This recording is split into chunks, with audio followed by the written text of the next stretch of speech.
ಸಾಕಷ್ಟು ಕಾರ್ಯಕ್ರಮಗಳಿದ್ದಾವೆ. ಇನ್ನು ಅದೇ ಮಹಾಲಕ್ಷ್ಮಿ ವಿಧಾನಸಭಾ ಕ್ಷೇತ್ರದ ಅಂತಹವರನ್ನ ನಮ್ಮ ಜೀವನದಲ್ಲಿ ಸಾಮರ್ಥ್ಯಕ್ಕೆ ಹಾಗೆ ನಾವು ಅವರನ್ನ ಆದರ್ಶವಾಗಿ ಇಟ್ಕೊಳ್ಬೇಕು ಅನ್ನುವಂತಹ ಮಾತನ್ನ ತಿಳಿಸಿದ್ರು ಶ್ರೀಯುತ ಹರೀಶ್ ಅವರು. ಪ್ರಪಂಚಾದ್ಯ ನಡೀತಾ ಇದೆ, ದೇಶಾದ್ಯಂತ ನಡೀತಾ ಇದೆ, ರಾಜ್ಯಾದ್ಯಂತ ನಡೀತಾ ಇದೆ. ಬೆಂಗಳೂರಿನಲ್ಲಿ ಮಹಾಲಕ್ಷ್ಮಿ ವಿಧಾನಸಭಾ ಕ್ಷೇತ್ರದಲ್ಲೂ ಹಬ್ಬದ ವಾತಾವರಣದಲ್ಲಿ ನಡೀತಾ ಇದೆ. ತಮ್ಮೆಲ್ಲರಿಗೂ ನಮಸ್ಕಾರ, ತಮ್ಮೆಲ್ಲರಿಗೂ ನಮಸ್ಕಾರ.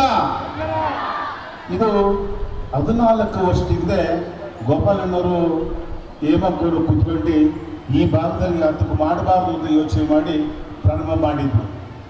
ಅವತ್ತಿಂದ ಇಲ್ಲಿಯವರೆಗೂ ನಮ್ಮ ಕ್ಷೇತ್ರದ ಮಹಿಳೆಯರಿಗೆ ಹಬ್ಬದ ವಾತಾವರಣ ಏನಪ್ಪ ಕೇಳ್ಕೊತೀನಿ ಅಂದರೆ, ಮಳೆ ಬರದೇ ಇರಲಿ ಈ ಸಂದರ್ಭದಲ್ಲಿ ಕೇಳ್ಕೊತೀನಿ. ಮಳೆ ಬಂದರೆ ಎಲ್ಲ ಮಳೆಯವರು ಭಾಳ ಖುಷಿಯಾಗಿರ್ತಾರೆ ಈ ಸಂದರ್ಭದಲ್ಲಿ. ಇದು ತಾವು ಏನು ನಿಮ್ಮನ್ನ ಆಧರಿಸಿ ಸ್ವಾಗತಿಸಿ ಕರಿತೀವಿ. 1 ವರ್ಷ ಕಾಲ ನಿಮ್ಮ ಮನೆಯಲ್ಲಿ ಗುಣಗ್ತಾ ಇರ್ತೀರ.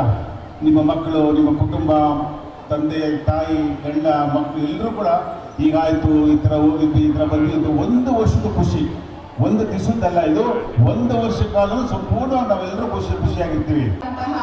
ನರೇಂದ್ರ ಮಹಿಳೆಯರು ಬರಬೇಕು.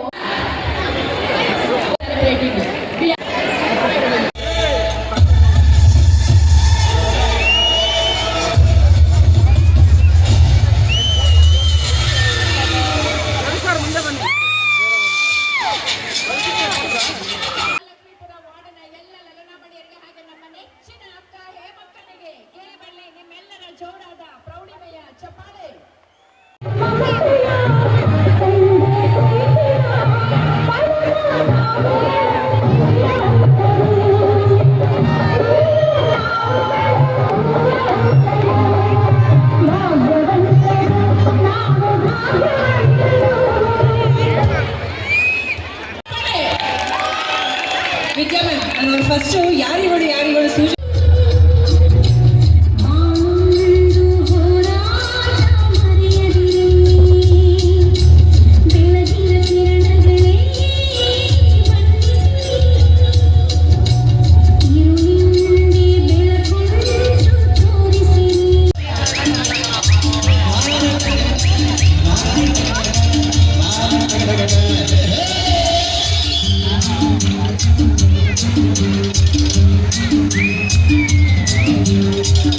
ಮೆಚ್ಚಿದರೆ ಕನ್ನಡ ಮಾಡಲು ಮೆಚ್ಚಿದರೆ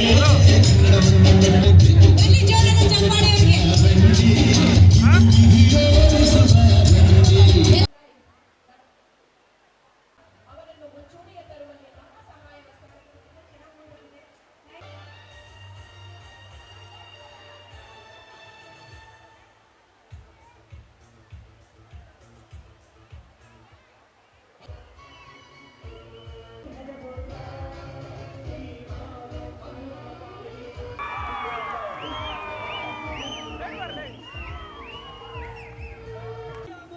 ಇದು ಆನಂದದಾಯಕ ಮಳಗಲಿ ವಿಜಯದ ಕಹಳೆ ಶಿವಮೊಗ್ಗದ ವಿಜಯೋತ್ಸವ ಭಾರತಾದ್ಯಂತ